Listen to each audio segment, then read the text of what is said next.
What's going on YouTube? It's your boy Thespian coming at you with a new one, and it's been a minute, but we have a brand new GBVS Fantasy vs Rising update. This is our balance update that we were promised a few weeks back in the last event. Oh boy, they changed the game once again. We have a bunch of news regarding the balance of the game. I'm going to break down everything that they talked about in the event.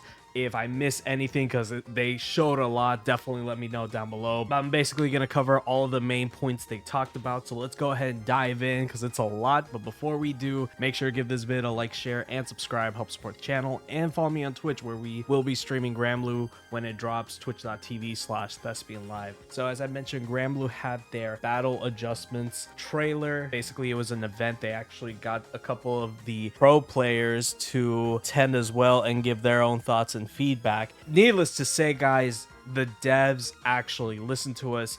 The last time we played GBVS was in the first beta, and there was a lot of mixed feelings over the battle system and certain mechanics, but they legit took everything that we said and got to work, guys. Very rare you see this with a fighting game developer. Guilty Gear, please take notes. The first thing they talked about was just giving a general overview on some of the things that they received, which was throws being very weak, raging strikes are too strong, and ultimate skills not really getting that much use compared to the rest of the system mechanics that involve the SBA meter.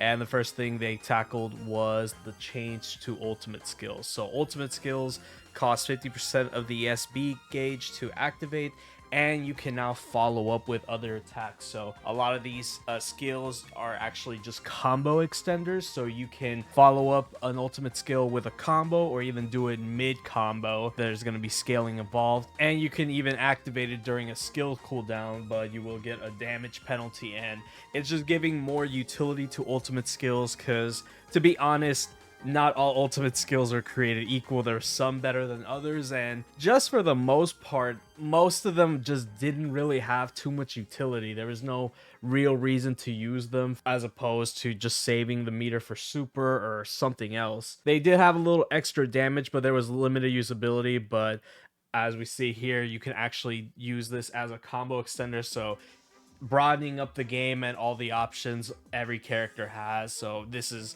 really good to see. We can actually use ultimate skills in various game plans. Next up, change to throws. So the throws back in the beta were pretty much non-existent. They increased the timing to tech by a million years. Like, you had enough time to react to the throw, you can raise a family, and just not even have that as a factor anymore within the game. A lot of memes came out of it, a lot of question marks, but they did listen and they are changing the throw break. It has been reduced, so I want to say it's probably going to be similar to how it used to be. It's still getting less priority because now with late throw breaks, you get an advantage to the attacker and a chance to continue to apply pressure. So they still don't want throws to be as strong as they were, which I guess I can understand. Definitely an actual move, a threat now compared to how they were in the beta. The next change is to the raging chains. It now costs 25%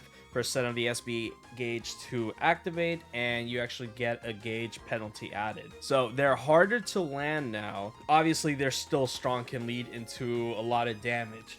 And yeah, from the beta, guys, these moves were getting spammed out the ass. Like, everyone's using Raging Strike. Very welcome change, because it was apparent that was going to be the main mechanic being utilized in the game, because it was just super abused. It kind of reminded me of Street Fighter 6's Drive Impact. Obviously, not as strong as it used to be, but still a threat. But Raging Strike, it was just that on steroids. It was just too good. I'm glad they listened to that.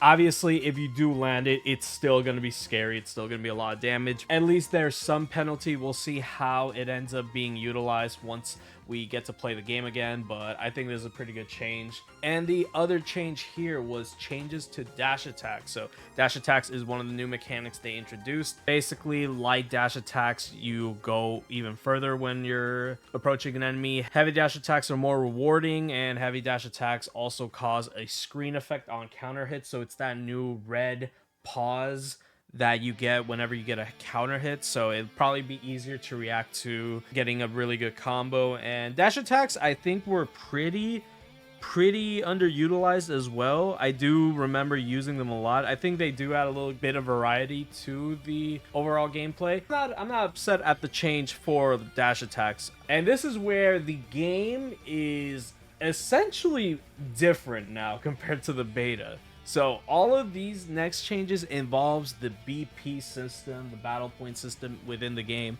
Going back to Raging Strikes, it costs 1 BP to activate.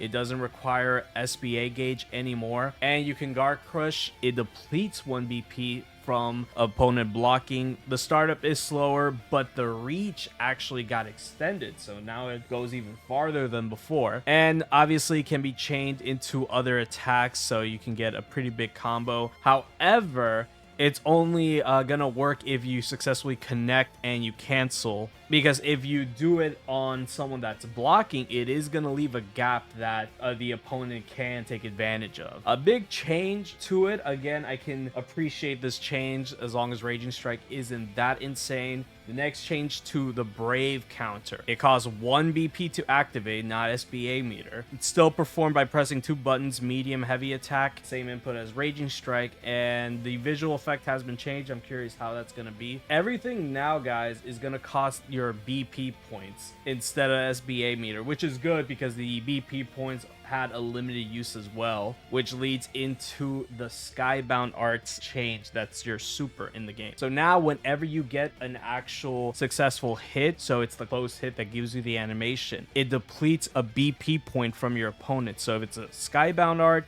it's 1 BP, and it's a super Skybound, it's 2 BP that they lose. Now the BP is depleted on an actual hit, which is going to actually increase the damage that your opponent is dealt, depending on the remaining BP they have. You actually get to restore 1 BP when you activate the super or the SSBA. However, it doesn't work for every super, like that just doesn't install or buff. And because of this BP change, you have to manage this new system even more, because if you keep losing more BP, you're gonna take more damage. So they gave us a breakdown. So you start getting more damage accumulated once you have 1 BP. You get 20% damage taken. So your opponent gets basically a 20% damage boost, and you have 0 BP, you get a 50% damage boost. So if your opponent has not a single BP point, you're gonna do 50% more damage to them. This is gonna be really scary, especially for characters that already deal insane amounts of damage, which is a good amount of the cast. If you actually manage to deplete all your opponent's BP, these games might go mad quick, because 50% damage boost is actually insane. I don't know if we needed this, but this is actually gonna make you have a bunch of decisions in your head on what you want to use your resources for. Because like I said, if you waste at least 2 and you only have 1 remaining, you're gonna get 20%, and you have 0, may God have mercy on your soul, is all I can really say. Very cool change, and I hope y'all been noticing that they're all connecting to each other, and that's something I really haven't seen too much within a fighting game. It really does remind me of Street Fighter 6, where everything's all connected to the drive meter, everything's connected to just one singular meter, and that's where you're getting all of fun stuff that you can do. On top of, you have your regular supers in the game. Like, this is pretty insane. This is a very big overhaul. This is almost like a brand new game from the beta we played. It's actually surreal. And the final change that we have is they did talk about technical inputs. Now, I've done a couple of videos involving my takes on the technical inputs. For those that don't remember, basically, it doesn't matter if you use the technical input or the simple input, you're gonna have the same damage, the same cooldown, everything. There's no difference anymore, which definitely had mixed views. From the comments, y'all can tell a lot of people were on different sides. But they changed the technical inputs once again. So now if you actually use the technical input, you're going to get a 10% damage boost to the skill. However, this is only for the skills you use just raw in neutral. If you use technical input on a skill during a combo, it's not going to affect the damage if it's mid combo. You also get the good pop-up notification whenever you do a technical input, and that's the only difference. Everything else, the skill cooldown, everything else is the same. It's only if you use the technical input on just the skill alone, not canceled into anything, that's where you get the damage boost. They're still sticking with the simple input should be viable, kind of like modern in SF6. They are giving you a little bonus if you do manage to do technical input, and that's why I like the system from the base game, because it kind of gave you that incentive. You can use everyone's game plan with simple inputs, but you are missing out on a lot of damage on the skill cooldown if you don't use the technical input. It kind of made you want to build up to that, kind of make you hone your execution and make you learn these inputs. As I mentioned before, I did prefer the old system, but hey, I'll take it. 10% damage boost, I'll take that. I think that's a good compromise. And you can tell from basically how they close off, their philosophy with this game is pretty clear.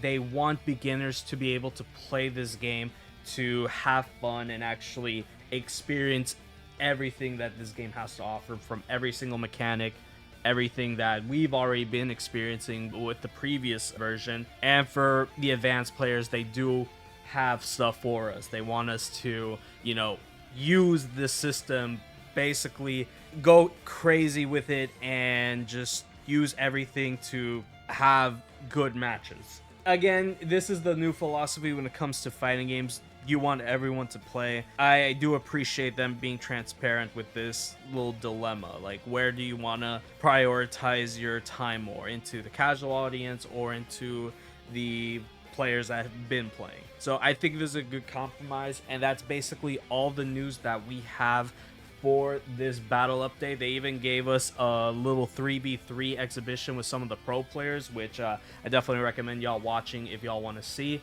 And as a little small update, because I was seeing a couple people comment, the next beta will be in November, and Anila will be playable in that one, Sheep Girl. There's actually footage of Sheep Girl from the 3v3, so if y'all want to check her out, definitely go ahead and do that. I might even do a breakdown video of it.